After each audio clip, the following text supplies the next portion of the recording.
कोकण समाचार news चॅनलमध्ये स्वागत आहे. काल खेड चिपळूण येथे विभा अरविंद ग्रंथालयाचे उद्घाटन थाटात संपन्न झाले. मान्यवरांनी ग्रंथालयाला शुभेच्छा दिल्या. काय म्हणाले मान्यवरांना शेवटपर्यंत व्हिडिओ पहा. की आजच्या ग्रंथालयाचं फीत कापून उद्घाटन करावं.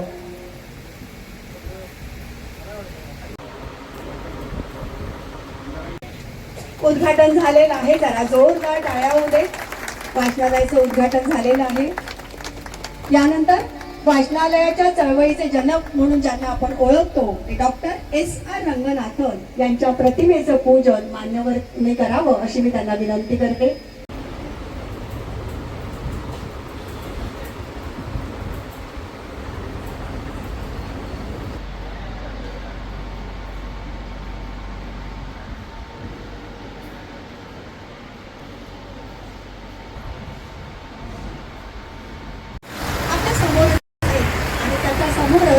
हे विद्येचं मंदिर उभं राहत आहे याचा खरोखरच आनंद होत आहे. भक्तीचा महापूर जिथे लोटतो ते वारकऱ्यांचं आराध्य दैवतही इथे नजीकच आहे. श्री विठ्ठल मंदिर मंदिर. वाचनाची आवड असणारे वाचकही या परिसरात आहेत आणि म्हणूनच विभा अरविंद ग्रंथालयाचं मोठ्या दिमाखात उद्घाटन झालंय ही अतिशय आपल्या सर्वांसाठी आनंदाची गोष्ट आहे. विभा हे डॉक्टर यतीनजी जाधव यांच्या आईचे नाव, तर अरविंद हे त्यांच्या वडिलांचे नाव. आपण सर्वजण त्यांना अप्पा म्हणूनच ओळखत होतो. अप्पा हे सुपरिचित कशासाठी तर साहित्यिक होते, कवी होते. त्यांनी अनेक नाटके लिहिली, नाटककार होते. त्यांनी 100 नाटकांचे प्रयोगही झाले आणि ते सगळे प्रयोग गाजलेही. अप्पा कोकण मराठी साहित्य परिषद आणि लोकमान्य टिळक स्मारक वाचन मंदिराचे अध्यक्षही होते. अध्यापनाचं कार्य जे पुस्तकातूनही घडतं ते प्रत्यक्ष आपल्या मुलांसमोर जिने व्रतासारखं पूर्ण केलं त्या विभाताई. असे हे यतीमजींचे माता पिता. आज अधिक महिन्यात एक चांगलं सत्कृत्य किंवा त्यांच्या कुटुंबाकडून होतंय की आज वाचनालयाला आणि पुस्तकांना हक्काचं घर मिळालंय या कुटुंबाकडून. त्यासाठी एकदा जोरदार टाळ्या होऊ देत. साहित्याची जाण असणाऱ्या व्यक्तीचं नावही या वाचनालयाला दिलेलं आहे, विभा अरविंद ग्रंथालय. आज या ग्रंथालयाचे अध्यक्ष माननीय प्रकाशजी काणे यांना मी या कार्यक्रमाचं प्रास्ताविक करण्यासाठी विनंती करते. संख्या वाढायला लागली आणि आणखी एक वाचनालय असावं असे गेले अनेक वर्ष प्रकाशनात एखादे मागून निघून असतील, राष्ट्र सावंत असतील, बाकी सगळे वेगळे असतील. त्यांच्या मनामध्ये होतं की आणखी एक वाचनालय ह्या चिपळूण शहरामध्ये असलं पाहिजे. आणि हा योग आला कारण आपल्याला माहिती आहे की डॉक्टर गंडावी जसं डोक्याच्या माळाच्या परिसरामध्ये एक कारखाना सुरू केला काही वर्षापूर्वी. आणि नुसतंच कारखाना सुरू केला नाही, रोजगार तर मिळालाच, त्याचं उत्पादन सुरू झालं रसायनाचं. पण त्याचबरोबर चिपळूण शहर परिसर किंवा ढोका असेल, खेड असेल, रत्नागिरी जिल्हा असेल, विविध सामाजिक कामं त्यांनी सुरू केली, शिक्षण संस्था सुरू केली आणि त्याचबरोबर वाचनालय सुरू केलं, सांस्कृतिक विभाग सुरू केला. आणि त्याचा एक भाग म्हणून चिपळूण शहरामध्ये त्यांनी चिंचनाला परिसरामध्ये गरडा वाचनालय पण सुरू केलं. 23 वर्ष त्याला होऊन गेली. दुर्दैवाने डॉक्टर गरडा गेल्या वर्षी आपल्याकडून गेले. आणि त्यानंतर काही सिटी पॉलिसी धोरणं प्रत्येक कंपनी जे असतात त्या धोरणानुसार किंवा सगळे बाकीचे सगळे विषय आहेत ते आपण जरा थांबूया आणि फक्त उत्पादनावर आपण केंद्रित करूया लक्ष आपलं. आणि म्हणून त्यांनी हे वाचनालय बंद करायचं ठरवलं. तर प्रकाशराव आहेत, प्रकाशरावने बंद का करता? आम्ही चालवतो. आता आम्ही चालवतो म्हणजे नुसतं चालत नाही. मग प्रकाशराव गेले 6 महिने विनायकराव ओक असतील, आमचे गिरीश बांदिवडेकर असतील, डॉक्टर बसले तांबडे असतील, ती सगळी मंडळी ठरवलं नाही. मग आपण नवीन तर वाचनालय सुरू करायचं आपलं. तर सगळं जी पुस्तकं आहेत जे काय बाकी सगळं आहे ते सगळं आपण तयार करू आणि त्याचं नाव बदलून आपण वाचनालय सुरू करू. आता शेवटी हे वाचनालय सुरू करायचं परत म्हणजे काहीतरी त्याला आर्थिक विषय असतो, अन्य काही विषय असतात, जागा असते. हे सगळं मिळवण्याचं खटपट सुरू झाली. आणि नेहमीप्रमाणे आमचे डॉक्टर यतीन जाधव ते पुढे आले. ते विचारी प्रकाशांना काय नेमका विषय आहे. ते म्हणाले की असा विषय, ठीक आहे, मी माझी जागा देतो, मी 11 लाख रुपये देतो. आणि मग त्याच्यातून ठरलं गेल्या 3 महिन्यापूर्वी की ह्या आत्ताची जागेमध्ये आपण ज्या उद्घाटन केल्या सगळ्या मांडवांचे असतील इथे वाचनालयाची सुरू करूया. 11 लाख रुपये त्यांनी आई वडिलांच्या नावाने दिले. आणि वाचनालय आता घडलेलं आहे. आता ते वाचनालय सुरू झालं म्हणजे उद्घाटन झालं म्हणजे नव्हे. तर ह्याच्यापुढे आमच्याकडे जबाबदारी आहे अंकुश, की आपण खेळीमध्ये आपण राहतो. अनेक आपण वेगवेगळे सांस्कृतिक कार्यक्रम करतो, सामाजिक करतो, शैक्षणिक करतो, क्रीडाविषयक करतो. त्याचबरोबर आज आपल्याकडे हे नवीन दालन आज या खेळ परिसरामध्ये सुरू झाले. आधी भाडेकरांनी बसले नगरसेवक, आमची सर्वांची जबाबदारी आहे हे वाचनालय उत्तम तिथे चाललं पाहिजे. अधिकाधिक वाचक आपल्या ह्या खेळीमध्ये आले पाहिजेत. आपली खेळ म्हणजे पूर्वीपासून संगीतमय अशी खेळ या सगळ्या दरारा होतात किंवा ते होती भावना होती. वामनराव साळेकर होते, कमलाकर वाडकर होते, रंगारी आपले अण्णा माजलेकर होते, अण्णा लवेकर होते. ही सगळी मंडळी आपल्या या खेळीमध्ये होती. आणि आता तुम्ही सगळी तरुण मंडळी आहात. सगळे नवीन नवीन दालनं ही आपण सुरू करण्याची चांगली चालवणं ही जबाबदारी आपल्यावर आहे. आणि त्यामुळे मी सर्वांना आश्वासित करतो की आमच्या ह्या सगळ्या मंडळी मार्फत की हे वाचनालय इथे जरी आलं तर मला बोलले बघ खिंडीमध्ये वाचनालय चालेल की नाही. म्हणजे खिंडीमध्ये आम्ही आणलं आहे, आम्ही ते आहोतच, पण नुसते खिंडी तर राहणार नाही. तर चिपळूण शहरामध्ये गोकुळ भाग आहे, पेठमाव भाग आहे, बाजारपेठ आहे, किंवा आमच्या इकडे पालमाळा आहे, इकडे गावशीवाडी वगैरे हा पट्टा आहे, महालक्ष्मी नगर आहे. या परिसरात सुद्धा अनेक आता नागरिक नवीन इथे आलेले आहेत, जुने पण नागरिक आहेत, तरुण मुलं इथे आहेत. इथे आनंदराव पवार नावाचे महाविद्यालय आहे, श्रीराम हायस्कूल म्हणजे परांजपे हायस्कूल इथे आहे. हे 2 इथे मोठी इथे आहेत. इकडा नावाचं मोठं कॉलेज आणि शाळा हे आपल्या लाईफ केअरच्या तिकडे झालेली आहे. त्यामुळे नवीन मुले जे आहेत, कारण शेवटी काय आम्ही म्हातारी झालो, 70 होऊन गेली, आम्ही किती वाचायचो. पण ही तरुण मुलं आहेत जी आज उमलत आहेत, त्यांच्यापर्यंत ही पुस्तकं गेली पाहिजेत. आणि म्हणून हे वाचनालय इथे सुरू केलेलं आहे. आपण सर्वांनी त्याचा लाभ निश्चितपणे घ्यावा अशी नम्र विनंती आपण करतो. आणि ज्यांनी या सगळ्या विषयाकरता आपलं योगदान दिलं त्या सर्वांचे ह्या ठिकाणी मी आभार मानत नाही पण त्यांना धन्यवाद देतो आणि इथेच थांबतो. जय हिंद, जय महाराष्ट्र. कामगारांसाठी भेट वस्तू देऊ.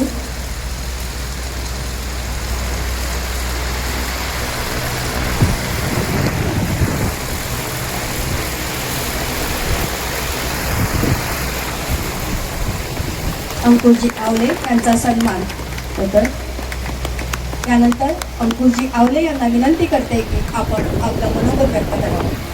या विभा अरविंद ग्रंथालयाच्या उद्घाटन प्रसंगी आमच्यावर उपस्थित चिपळूण संगमेश्वर विधानसभा मतदारसंघाचे आमदार आदरणीय श्री आदरणीय शेखरजी निकम सर, त्याचबरोबर आजच्या या कार्यक्रमानिमित्त माझे आमदार, माझे मार्गदर्शक आदरणीय रमेशभाई कदम साहेब, त्याचबरोबर कृषीभूषण राणाजी चौधरी सर, उपस्थित सर्व व्यासपीठ मंडळी, या संस्थेचे अध्यक्ष माझे मार्गदर्शक बाबूसाहेब काणे, उपस्थित सर्व व्यासपीठ मंडळी, त्याचबरोबर आपण सर्व उपस्थित बंधू आणि भगिनींना आज खरं तर आनंद वाटतो आहे की अनेक ठिकाणी तालुक्यामध्ये ग्रंथालय आहेत, परंतु या खेड विभागामध्ये ग्रंथालय होत असताना की जी डॉक्टर यतीन जाधव आणि त्यांच्या कुटुंबियांनी घेतलेली मेहनत, त्यापाठी असलेले बापू काणे यांनी सगळे सहकारी, त्यांचा मोठा हातभार या ग्रंथालयाला लागलेला आहे.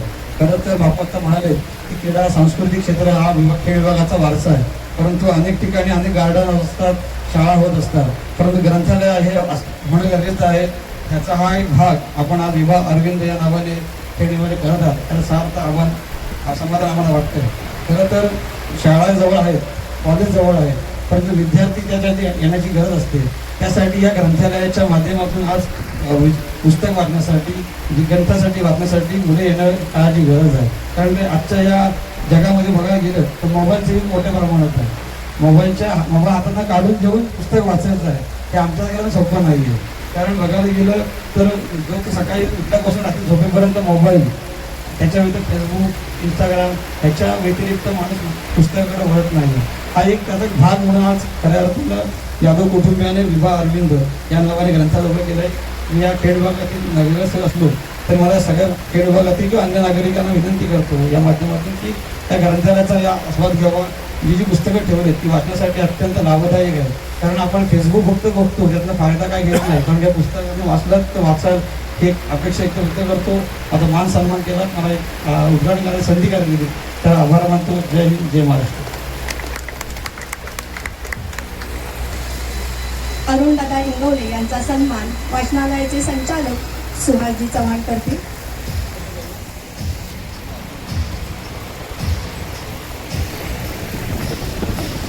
भेटवस्तू, पुस्तक आणि अत्तरकुपी असं या सन्मानाचं स्वरूप आहे.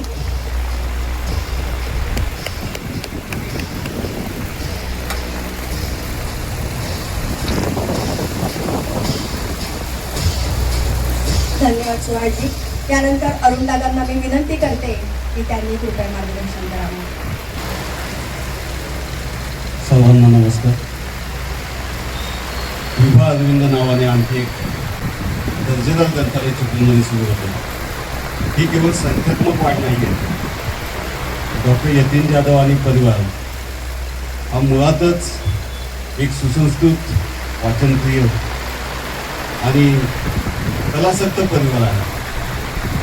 त्यांचे चुलते भाऊ असतील किंवा त्यांचे वडील आप्पा असतील, यांनी राज्य पातळीवर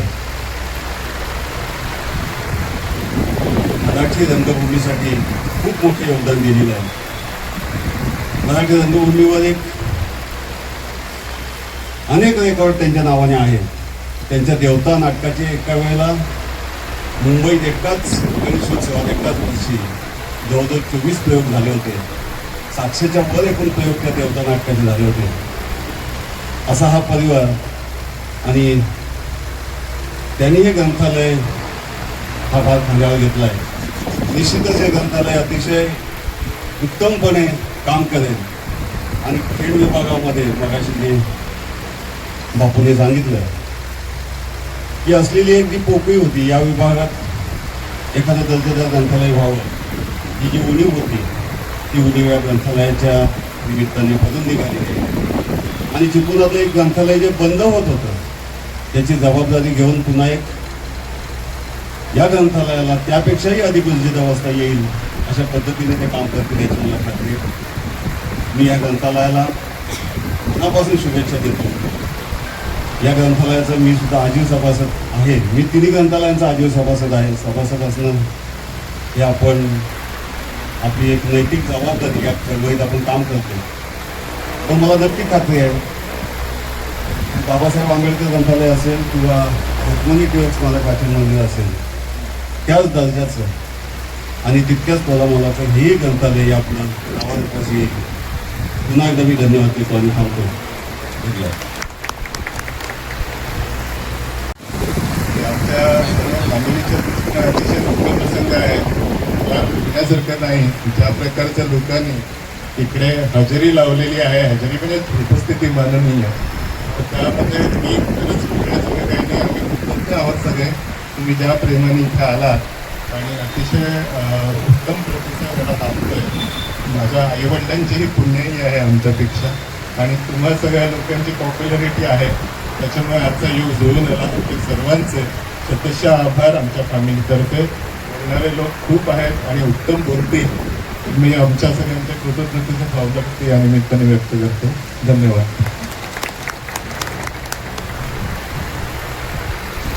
न्यायालयाचे अध्यक्ष प्रकाश बापू काणे यांनी करावा अशी मी विनंती करते.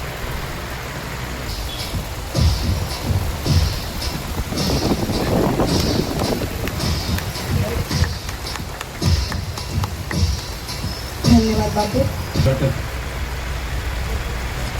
नगरसेवक मंत्री चावले,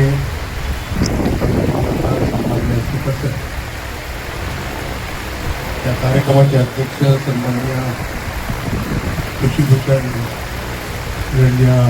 तानाजीराव टोपे साहेब, व्यासपीठावर उपस्थित सर्वच मान्य होते. सगळ्यांची सगळेच मान्यवर घेतलं. आज एक 3ऱ्या वाचनालयाचं उद्घाटन या खेड परिसरामध्ये मगाशी बापूंनी व्यक्त केला. परंतु आप्पांचे माझे संबंध जे होते ते गेले अनेक वर्षापासून. 74 साली जेव्हा डॉक्टर साहेबांनी पहिल्यांदा नगरपालिकेमध्ये त्याला निवडून गेलो,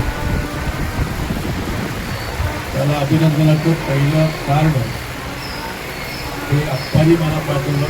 कैलासवासी त्याच्या दाखवली 2 कार्ड अभिनंदनाची मला ही पासूनचं आप्पांची आहे. आणि म्हणून आप्पा ज्या ज्या ठिकाणी असतील त्या त्या ठिकाणी आम्ही मंडळी त्यांच्या बाकीचे हातात लिखाण साहित्य त्यामध्ये आम्ही जरी फार नसलो, फार नाही राहिलो, परंतु यामध्ये काम करणाऱ्या सर्वच मंडळींची आमचा अत्यंत नजीकचा संबंध त्यांचा आणि विशेषतः ज्यावेळेला लोकमान्य टिळक वादन मंदिर असेल या ठिकाणी त्याचं आणखी वाढ करण्यासाठी त्याचा पहिला मजला बांधायचा असेल, त्यानंतर मग या ठिकाणी असलेलं ते म्युझियम आहे ते म्युझियमच्या माध्यमातून असेल, डॉक्टर बाबासाहेब आंबेडकरांच्या नावानं गुरुंतळीवरचं वाचनालय असेल. पण ही सगळी प्रेरणा देण्यामागे एक अदृश्य शक्ती यामागे काम करते. ही अदृश्य शक्ती सातत्यानं मला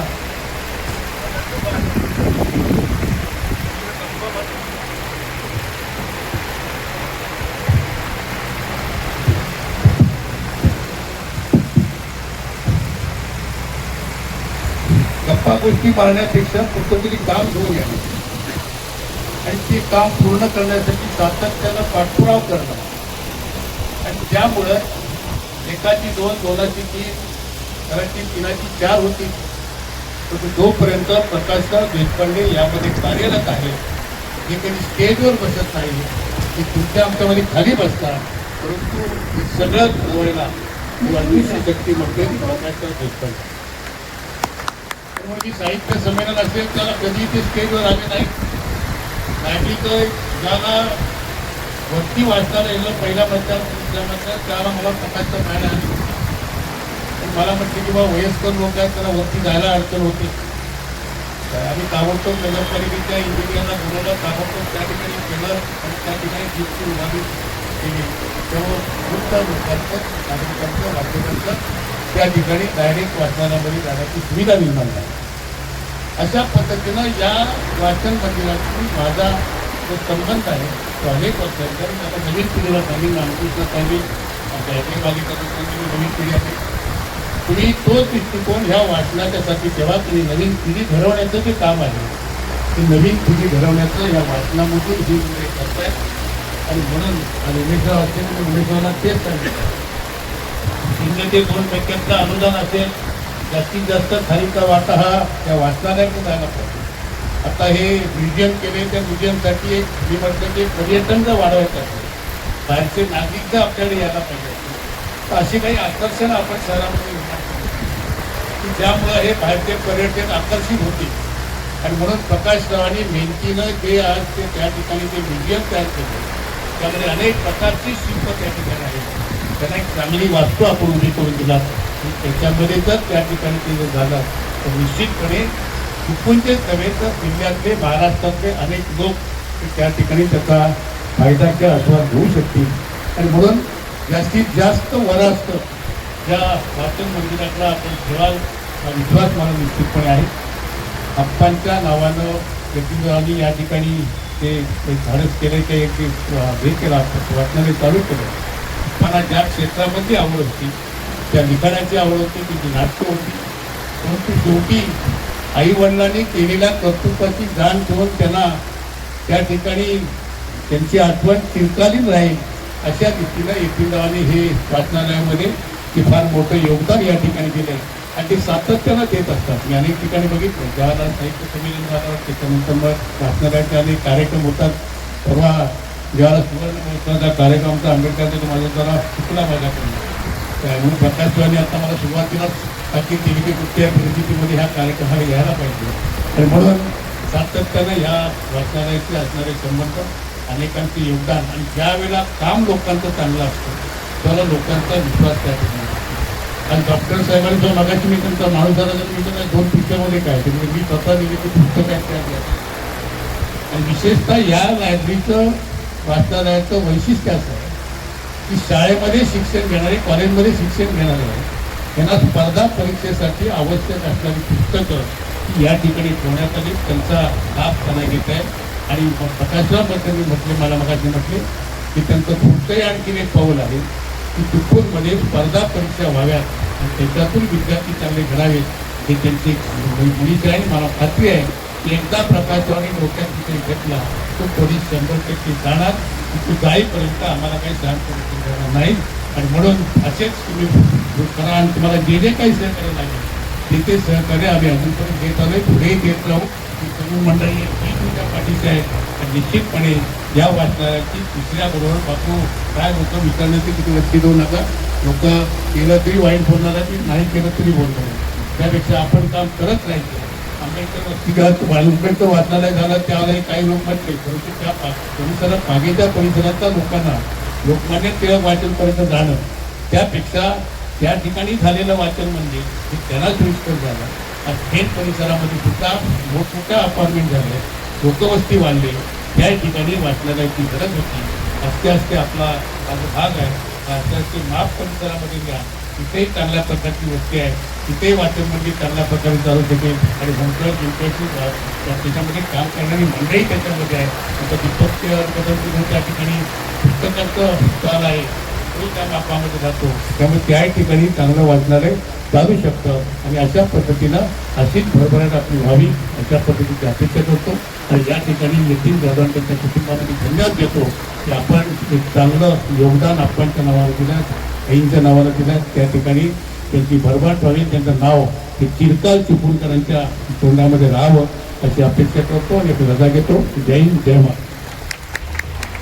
गेल्या वर्षी नगरपालिका आणि दोन्ही वाचनालयाच्या माध्यमातून आम्ही दर रविवारी वाचू आनंदे हा कार्यक्रम उपक्रम घेतला. त्यावेळेला प्रत्येक ठिकाणातून आम्हाला अतिशय उत्स्फूर्त प्रतिसाद मिळाला आणि या ठिकाणीतून आम्हाला छान प्रतिसाद मिळाला. नक्कीच त्यामुळे वाचनालय नक्कीच यावं. इथलंही वाचनालय किंवा जी नवीन वाचनालय असतील ते अतिशय वृद्धिंगत होतील आणि वाचक संख्या वाढेल अशी मी आशा व्यक्त करते. यानंतर भारतरत्न डॉक्टर बाबासाहेब आंबेडकर वाचनालयाचे अध्यक्ष, लेखक, कवी, शाहीर आणि त्यांच्या गतस्मृतींची गजबज या पुस्तकाला अनेक पुरस्कार मिळाले आणि मिळत आहेत. ते माननीय राष्ट्रपाल सावंत यांचा सन्मान वाचनालयाचे कोषाध्यक्ष विनायक टोकसर यांनी करावा अशी त्यांना विनंती करते.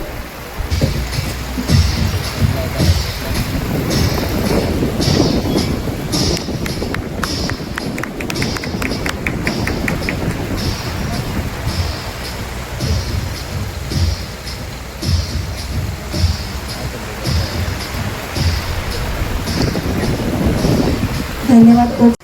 सर्वप्रथम आपणच्या स्मृतीला अभिवादन करतो. या विचार मंचावर आदरणीय आमचे गुरुवर्य प्रोफेसर शेखर सर, आंबा साहेब, भाई आहे, अरुणदादा, या सर्वांचा मी आदर करतो. मी जास्त काही न बोलता की शुद्ध बीजा पोटी फळे रसाळ गोमटी आपण जे पेरलं ते निश्चितपणे चांगलं उगवलेलं आहे आणि त्याची फळं आपल्याला बघायला मिळत आहे. आपणच्या सहवासामध्ये आम्ही घडलो याचा मला एक आनंद आहे. तर आमच्या यशामध्ये किंवा माझ्या कौतुकामध्ये आप्पांचं फार मोठं योगदान आहे. ज्योतिषमाच्या सहवासामध्ये देशपांडे सर असतील, दादा फडके असतील, तात्या कोळी असतील आणि आप्पा असतील. त्यांनी आमच्या तरुण पिढीला जे प्रोत्साहन दिलं त्या प्रोत्साहनामुळे आज एक चांगली मानाचे स्थान आम्हाला मिळत आहे. निश्चितपणे मी आदरणीय डॉक्टर साहेब असेल, नितीन दादा सचिन कौतुक करेल की मला कोळी आठवतात की हे खरंच आहे खरं देह देवाचे हे मंदिर, मग कशाला जावे दूर आपल्या घरीच पंढरपूर. बाप विठ्ठल रुक्मिण आई थोर त्यांची पुण्याई, आई बापाच्या सेवेत राही त्याला जगात कमी न काही. भक्ती तशी ही मुक्ती तिथं भेटते नाही ईश्वर आपल्या घरीच पंढरपूर. निश्चितपणे तुम्ही आपल्या आईवडिलांचं खरोखर स्मारक उभं केलं आहे. हे वाचनालय निश्चितपणे हे अजरामर राहील. मी शुभेच्छा देतो या ठिकाणी सांगतो.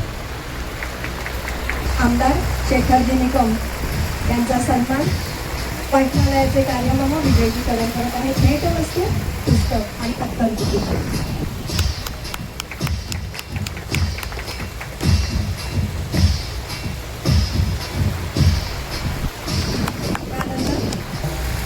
कृपा अरविंद ग्रंथालयाच्या उद्घाटन प्रसंगी उपस्थित असलेले आपल्या सर्वांचे आदरणीय आणि ज्यांचं वाचन आणि लेखन क्षेत्रामध्ये खऱ्या अर्थाने काम आहे ते आदरणीय डॉक्टर तानाजीराव तोडगे सर, त्यांनी आताच मनोगत आपलं व्यक्त केलं आहे. चिपळूण शहरामध्ये जरी ते म्हणाले की मी फारसा वाचत नसलो तरी ही वाचन संस्कृती जपावी, वाढवावी आणि त्याचा प्रसार व्हावा या उद्देशाने नगराध्यक्ष आणि नंतर आमदार म्हणून असताना देखील या सगळ्या संस्थांना मदत करणारे आदरणीय रमेशभाई कदम सर, या ग्रंथालयाचे उद्घाटक अंकुशजी पावले राष्ट्रपती, त्याचबरोबर उपस्थित असलेले सरपंच देशमुख साहेब, अरुण इंगवले, इथे उपस्थित असलेले इतर अनेक मान्यवर आहेत. खरं म्हटलं तर नावं घ्यायची झाली तर पुढे बसलेला प्रत्येक जण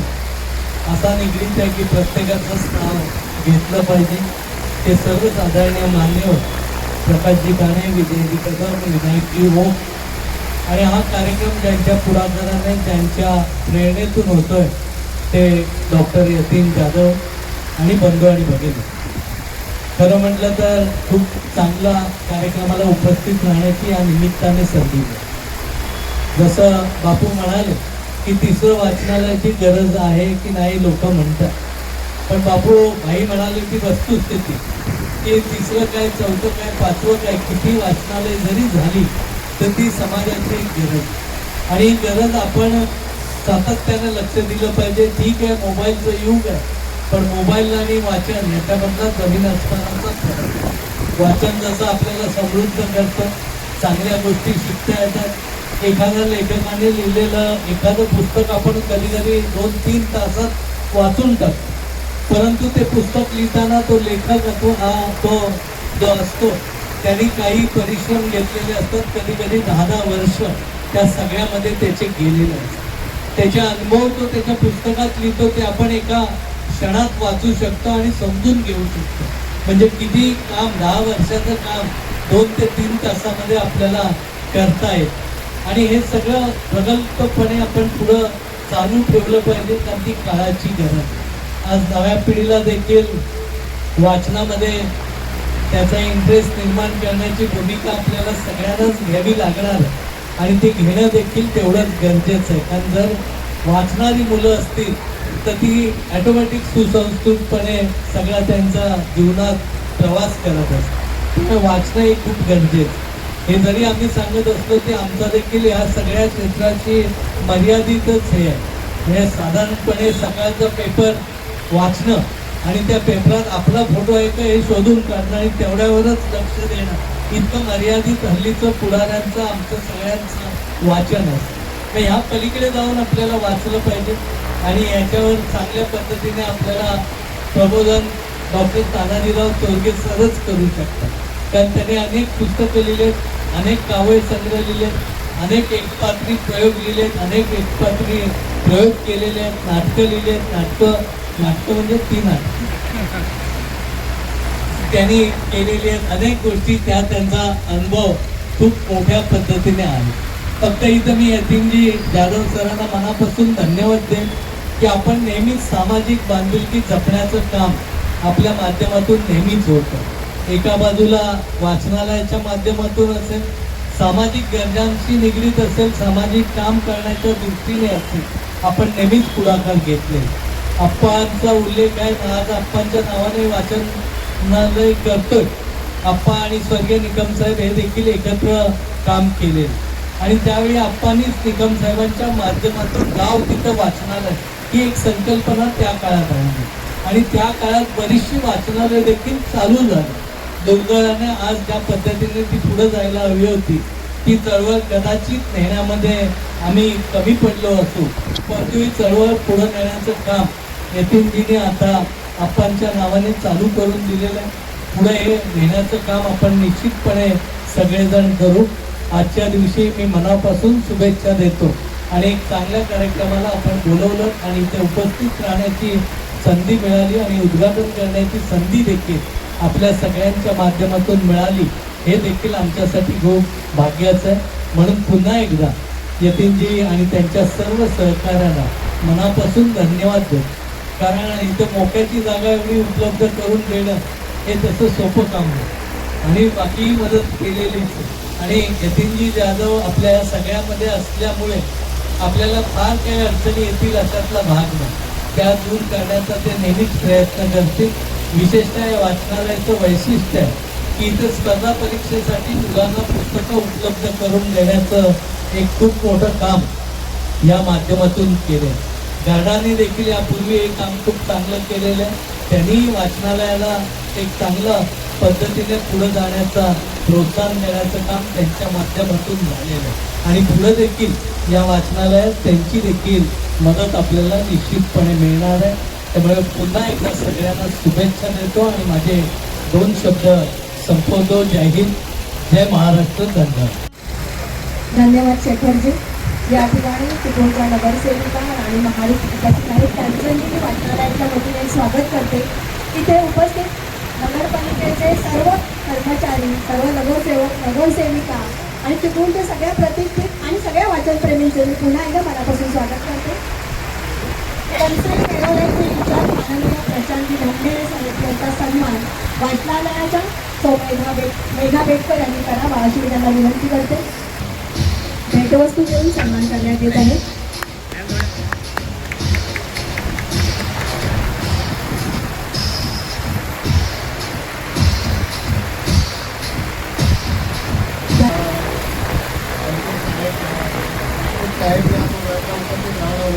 आणि मी ॲक्च्युली वाचनप्रेमी म्हणूनच आलेलो इथे, पण जतीन जाधव सरांनी मला केली ॲक्च्युली हा एक योगायोग असावा की आज मी सकाळी शिवकर येथील साने गुरुजी स्मृतीस्थळाला भेटली आणि आत्ताच्या संध्याकाळी आलो आणि प्रोग्राम लावलो आणि आज मी बरोबर बसलो. सरांनी पण निकम सरांनी पण सांगितलं की जी मोबाईल संस्कृती आहे आत्ता त्याच्यामुळे खूप डिफिकल्टी निर्माण झालेली आहे, कारण ही मुलं आता वाचतच नाही. आणि दुसरं माझं ऑब्झर्वेशन काय आहे की ना की आपण मराठी मीडियममध्ये शिकलेली मुलं आहेत ना, म्हणजे आपण जसं आपल्यामध्ये उपजतच ही वाचनाची आवड होती, पण आता जे एज्युकेशन सिस्टीम चेंज झालेली आहे आणि आपली मुलं जेव्हा इंग्लिश मीडियममध्ये जातात त्यांना मराठी म्हणजे वाचन हा प्रकारच माहिती नाही आहे. ते त्या करिक्युलमचाच अभ्यास करतात आणि त्याच्यानंतर ना म्हणजे इतर वाचन हा प्रकारच माहिती नाही आहे त्यांना. असे जे पुस्तक आहेत किंवा असे जे संस्था आहेत, लोकमान्य टिळक वाचनालय आहे, आणि त्याचा मी पण सभासद आहे 1998 पासून. आणि सांस्कृतिक वैभव आहे चिपळूणचं, जसं महाराष्ट्राचं पुणे आहे तसं रत्नागिरी जिल्ह्याचं चिपळूण आहे. इथे एज्युकेशन लेवल चांगली आहे. त्याच्यानंतर म्हणजे बरीचशी शिकलेली चांगल्या प्रकारचा लेवल आहे शिक्षणात आणि कंपन्या पण मल्टीनॅशनल कंपन्या आहेत तिथे. तर ना माझं ऑब्झर्वेशन चांगलं आहे. म्हणजे काय केलं इथे की आपण म्हणजे जे यतीन जाधव सरांनी जे एफर्ट घेतो ना, हा एफर्ट ही मोर इम्पॉर्टंट आहे ना. प्रयत्न करणं हा खूप इम्पॉर्टंट गोष्ट आहे, तो त्यांनी प्रयत्न केलेला आहे. तर मी त्यांचा धन्यवाद देतो आणि माझी घेऊ शकतो.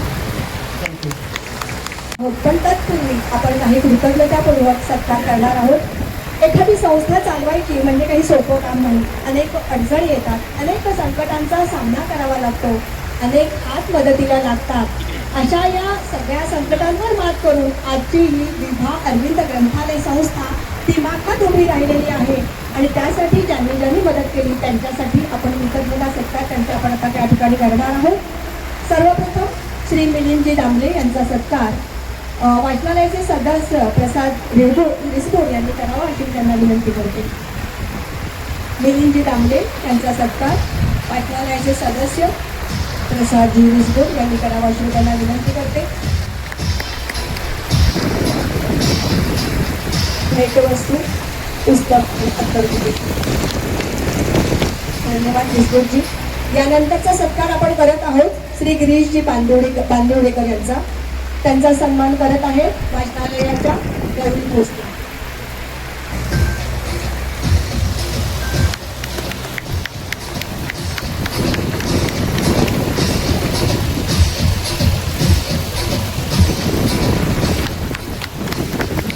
धन्यवाद गौरीताई. धन्यवाद बांदिवडेकर सर. विभा अरविंद ग्रंथालय ही जागा उपलब्ध करून देण्यापासूनचं सर्वतोपरी सहकार्य करणारे आपले डॉक्टर यतीनजी जाधव यांचाही सत्कार आपण करणार आहोत. त्यांचा सत्कार करतील वाचनालयाच्या सदस्या डॉक्टर सौ राजश्री सोमण जाधव. या सर्वांचा सन्मान डॉक्टर राजश्री सोमण या करत आहेत. त्यांनी गाजवली आणि सर्वांना ज्यांचं मार्गदर्शन असतं ते माननीय प्रकाशजी देशपांडे यांचा सत्कार डॉक्टर तानाजीराव सोडके यांनी करावा मी त्यांना विनंती करते.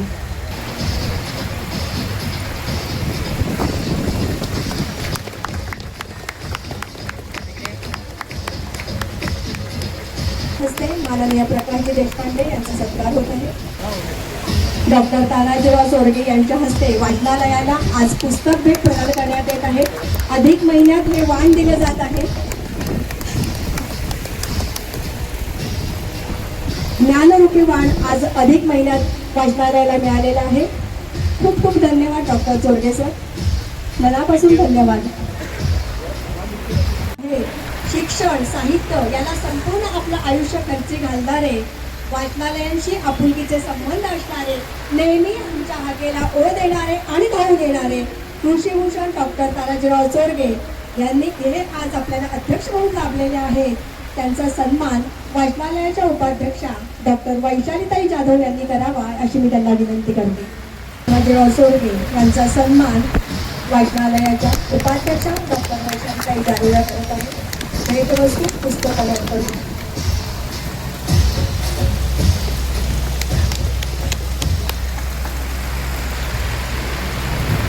वाचनालयाचे कार्यवाह विजयजी कदम हे वाचनालयाला स्वलिखित कविता संग्रह भेट म्हणून देत आहेत. विनायकजी ओक यांनी स्वीकारावं भेटवस्तू पुस्तक.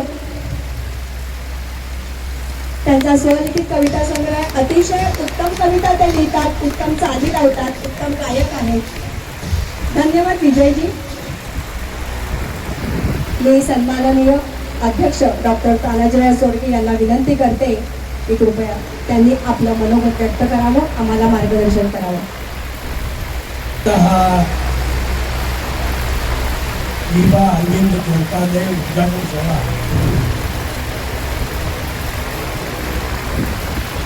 या कार्यक्रमात उपस्थित असलेले सर्वेश्वर चिपळूण विधानसभा मतदारसंघाचे आमदार माननीय शिक्षकजी उत्तम साहेब, माजी आमदार माननीय रमेशभाई, या कार्यक्रमात उपस्थित असलेले प्रतिष्ठानचे अध्यक्ष राहुलराव, नगरसेवक अंकुशजी, त्याचप्रमाणे राष्ट्रपाल सावंत, या कार्यक्रमाचे सर्व म्हणजे प्रकाशराव देशपांडे, त्याचप्रमाणे हा कार्यक्रम ज्यांच्यामुळे इथं घडला ते डॉक्टर नितीनराव जाधव, या ग्रंथालयाचे अध्यक्ष प्रकाशराव काले, कार्यवाह विजय कदम, कोषाध्यक्ष विनायक ओक, सर्व संचालक, व्यासपीठावरचे सर्व मान्यवर, आपण समोर बसलेले सर्व बंधू भगिनी, मला आनंद झाला की हे तिसरं चौथं काय असेल ते ग्रंथालय सुरू होतं. कारण नोटीसमध्ये बऱ्याच वेळा जाण्याचा योग आला प्रकाशरावांच्यामुळं, आणि त्यावेळी अनेक वेळा अनेक प्रकारच्या चर्चा त्यावेळी व्हायच्या. आमच्या ज्ञानात सुद्धा भरपूर भर पडायची, कारण इतकी माहिती, इतकं ज्ञान, इतकं वाचन असलेला एक माणूस काय करू शकतो ते त्यांनी दाखवलेला. मी एक उदाहरण सांगेन की प्रकाशराव देशपांडेंचे एक गाडगे महाराजांची साखर आहे. कसं तर एखाद्या कार्यक्रमाला गाडगे महाराजांना बोलवलं, सकाळी 9ला 8ला कार्यक्रम असला तर पाहुणे यायच्या अगोदर ते येऊन जायचे, आणि मग पाहुणे आल्यानंतर म्हणायचे कुठं आहेत गाडगे महाराज, आणि मग पाहुणे बघायचं की ते आवाज सगळं स्वच्छ झालेला आहे, ह्याचा अर्थ गाडगे महाराज येऊन गेलेले आहे. तसं एक लायब्ररी उभा केली तिथं आता काम नाही, दुसरी लायब्ररी उभा करायची, ती झाली की तिसरी उभा करायची. आणि कोणतरी म्हणलं की पाचवी कशाला, चौथी कशाला? अहो घराघरात जरी लायब्ररी झाली तरी सुद्धा ती कमीच आहे, कारण आता तिची गरजच आहे. आणि मला असं वाटतंय की आम्ही म्हणतो की तरुण मुलं वाचनाकडे वळत नाहीत, काय नाही, पण तो उपस्थित असलेल्याने जरी रोज एक पुस्तक घेऊन वाचलं तरी खूप होईल. आणि ते पुस्तक नेलेलं जर घरात बघितलं मुलांनी तर त्याला सुद्धा पुढे नाही. लायब्ररीचं महत्व फार मोठं असतं. योगायोगानं तंजावरला साहेब जायचा योग आला शिवाजीराजे यांच्या इच्छेसाठी. ते आता तिथे झाले. त्यांची सरस्वती महल लायब्ररी म्हणून 1700 सालाची आहे. एवढी प्रचंड लायब्ररी आहे आणि इतके जुने संदर्भ सगळे इतर जे लोक येतात ते वाचण्यापेक्षा संदर्भासाठी येतात. आणि त्या दृष्टिकोनातून त्या लायब्ररीचं महत्व फार मोठं आहे. आम्ही सुद्धा MSc PhD ला असताना आम्ही सुद्धा दिल्लीला, लुधियानाला, हैदराबादला संदर्भासाठी जायचं, कारण त्या ठिकाणी ते संदर्भ मिळाले. आणि हे एक महत्वाचं वैशिष्ट्य प्रत्येक लायब्ररीचं असलं पाहिजे. आणि त्या दृष्टिकोनातून वाचनालय म्हणजे पुस्तके ठेवली. आपल्याला अनेक वेळा वाटतं की वाचतो आपण, पण वाचल्यानंतर एखादी गोष्ट आली ह्याचा संदर्भ काय असावा, तर तो शोधण्यासाठी आपल्याला त्या लायब्ररीत परत जायला पाहिजे, ती उपलब्ध असते पाहिजे. आणि त्या दृष्टिकोनातून लायब्ररीचं महत्व अत्यंत असामान्य आहे. आज अनेक वेळा आपण म्हणतो की वाचनाची संस्कृती वाढली पाहिजे, सगळं वाढलं पाहिजे, शासनाला सुद्धा लक्ष दिलं पाहिजे. वाचणारे चालणार कशी? शासनाने जर त्यांना ग्रँट दिल्या नाहीत, अनुदान दिलं नाही, तर ही वाचनालय चालू कशी करायची हा मोठा प्रश्न वाचनालयांच्या समोर आहे. पूर्वी शेखरदारांनी सांगितलं की पूर्वी गाव तिथं वाचनालय झालं, तर आता तिची परिस्थिती काय आहे? तशी आता शाळा बंद झाल्या, 66-63 हजार शाळा महाराष्ट्रातल्या बंद झाल्या. हीच अवस्था वाचनालयाची आहे. याच्यावर कोण लक्ष देणार?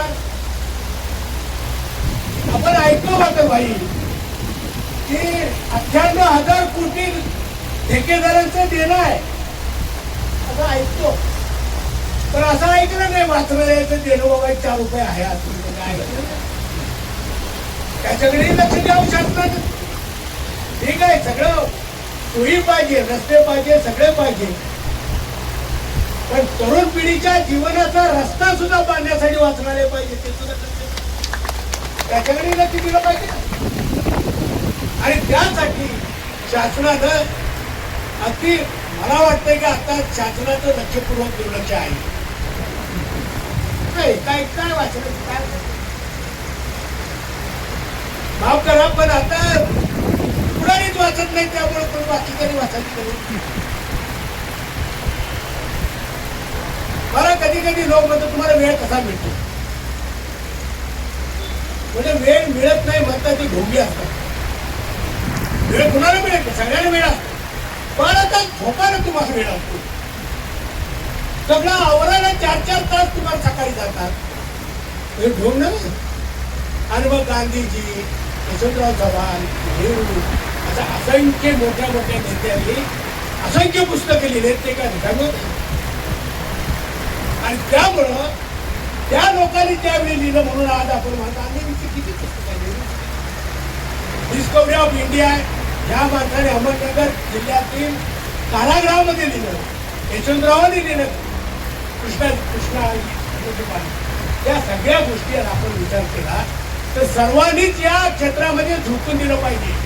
नेत्यांनी, कार्यकर्त्यांनी, शिक्षकांनी. आता शिक्षकांमध्ये शिक्षक मंत्री मला आमच्यावर आले होते, पण शिक्षक सुद्धा लायब्ररीत येताना दिसत नाहीत. ही गोष्ट त्यांनी तरी ही संस्कृती जिवंत ठेवली पाहिजे, त्याचा पेशा आहे. त्यांनी संस्कार करायचे आहेत मुलांच्यावर, आणि ते जोपर्यंत मुलांच्यावर संस्कार करत नाहीत तोपर्यंत हे होणार. लायब्ररीत पुस्तकं वाढतील, कारण मी असं म्हणणारा माणूस आहे की एकाने 100 पुस्तक वाचण्यापेक्षा 100 लोकांनी एक पुस्तक वाचलं पाहिजे. आणि त्या दृष्टिकोनातून याचा विस्तार व्हायला पाहिजे आणि तो आपण सगळ्यांनी केला पाहिजे. आपल्यापासून सुरुवात व्हायची.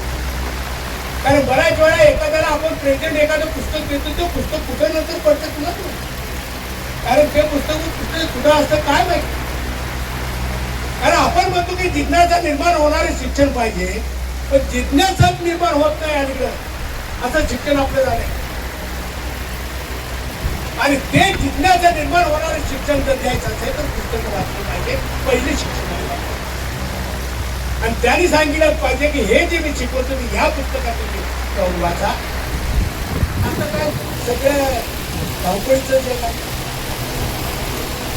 मला आश्चर्य वाटतं असं की सगळे आईबाप आणि मुलं ही मुलांच्या मार्काच्या मागं आहेत. मार्क्स तरी किती 100%. 100% मार्क पडणारे शेकडो मुलं आहेत. मी ज्यावेळी हे वाचतो ऐकतो त्यावेळी 100% जो तपासणारा असतात तो 100% पिऊनच असतो. मराठी भाषेत मिळूच शकत नाही 100% मार्क. एक ह्रस्व किंवा एक दीर्घ एक अनुस्वार जरी झाला तर अर्धा मार्क देतात. 100% मार्क मिळतात कसे. आणि दुर्दैवाची गोष्ट अशी आहे की आता मग कोणतरी सांगितलं सारखं ते अभ्यासक्रमाचे पुरलेले आहेत वाचलं तर नाही. त्याच्या आई बाप त्याच्या मानेवरच बसलेले असतात. आणि मग 98% मार्क पडले आणि कोण जर तुम्ही त्याला अभिनंदन करत गेला तर घरात कुणीतरी मेलेला असल्यासारखं चेहरे करून घरात बसले आई बाप. हे काय आहे कशासाठी. मला 48% मार्क पडले आहे. मी झालो ना MSc झालो PhD झालो सगळं झालं. मला मी म्हणतोय आमचं पाहिजे आता 50 पुस्तक होती. इच्छाशक्ती दबलखात असल्यानंतर तुमच्या मार्काची कोण विचार करू शकतो. म्हणजे शिकवणार कोणाला. कारण 12वीची परीक्षा देऊन सुद्धा नीट परीक्षा द्यावी लागते. आता ती नीट सुद्धा नीट होईना. ते पेपर फुटायला लागले. आता विश्वास ठेवायचा कुणावर. जर भ्रष्टाचार करून जर पेपर फुटून बाई जर डॉक्टर होणार असते केपी जाधव साहेब आणि तो जर त्वचेचा रोगाचा जो डॉक्टर झाला तर तो कायम किती आलं तू करून टाकी लोकांची आणि त्याला काय माहितीच होणार नाही. अशा पद्धतीनं जर आपली शिक्षण संस्था जाणार असेल तर भविष्य मुलांचाही चांगला नाही देशाचाही चांगला. आणि आता गंभीर विचार राजकारण्याने घेतला पाहिजे शिक्षण करण्याने. आणि शिक्षण करण्याचे काय करतात काहीतरी बदल घडवायचा आपल्या नेमणूक असते कोणतरी करतो आणि शिक्षण अभ्यासक्रमामध्ये असतात. तुम्ही उदाहरण सांगतो आपल्या वेळी गणिताला हातच्या आपण खाली घ्यायचो. कुठला तरी तज्ञ आला आणि त्याने वर हातच्या घ्यायला लावला. काय फरक पडतो वर घेतला आणि खाली घेतला. दोघांमध्ये बदलते पण बदल करायचा. असा बदल करत करत हे अभ्यासक्रम इतके निवृत्त करण्याचे झाले त्याचा व्यावहारिकदृष्ट्या त्या माणसाला कुटुंबाला देशाला काही उपयोग नाही. आणि त्या दृष्टिकोनातून आपण आता सगळ्यांनी विचार केला पाहिजे. त्या दृष्टिकोनातून त्या पिढी घडवायची असेल तर त्यामध्ये आमदागडा बदल करण्याची गरज आहे. आणि त्यासाठी जुन्या लोकांनी काय केले हे आपल्याला वाचायची गरज. हे कसे होते त्यांनी कसे. आता आपण असं म्हणतो की नवीन युग आहे मुलं अभ्यास करताय 100% मार्क पडताय. स्वामी विवेकानंद कोण होत नाही साहेब. त्याला कुठला शास्त्रज्ञ झालेला दिसला नाही. कुठला नेता चांगला झालेला दिसला नाही. गाणे गुरुजीच्या सारखा कोण भेटला नाही. अशा अनेक नावं घेता येते की ते काय विस्मृतीत आपण गेलेलो आहोत. आणि नवीन पिढीमध्ये कोणी तयार होत नाही. पहिली नवीन पिढी तयार होत नाही हे अपेस कुणाच आहे. आई वडिलांचा आहे शिक्षकांचा आहे का विद्यार्थ्यांचा आहे समाजाचा. आणि आज जर आपण समाज कसा घडवणार आहोत हे आजूबाजूचं सगळं चित्र जर आपण बघितलं तर भयावह चित्र आहे. आणि त्या दृष्टिकोनातून वाचनालय अत्यंत गरजेचं आहे. हे वाचनालय करण्याची ही कल्पना अत्यंत स्तुत्य अशी कल्पना सुचली. आणि जाधव साहेबांनी आपल्या आई वडिलांच्या नावाने जे ग्रंथालय उघडलेलं आहे उद्घाटन केलेलं आहे त्या ग्रंथाला शुभेच्छा देतो आणि सर्वांनी आपल्याजवळ जी जी काही ग्रंथसंपदा असेल आपण वाचून झालेली असेल ही ग्रंथसंपदा आमच्या या ग्रंथालयाला द्यावी त्याचा उपयोग इतरांना होईल एवढेच या ठिकाणी सांगतो. परत एकदा यतीन जाधव देशपांडे साहेब आणि सगळ्या संचालकांचं मी अभिनंदन करतो शुभेच्छा देतो मी माझी दोन सुट्टी होतो.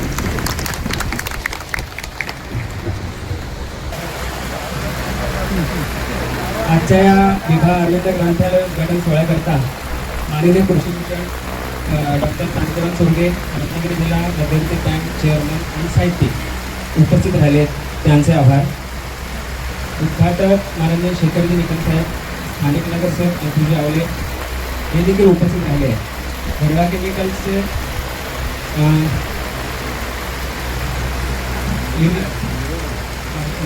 नेरोलॅकचे साहेब उपस्थित राहिले आहेत. लोकमान्य टिळक स्मारक वाचनालयाचे अरुण जिंगवले आंबेडकर वाचनालयाचे अध्यक्ष राहुलांची सावंत हे देखील इथे उपस्थित राहिले आहेत. या सर्वांचे आभार.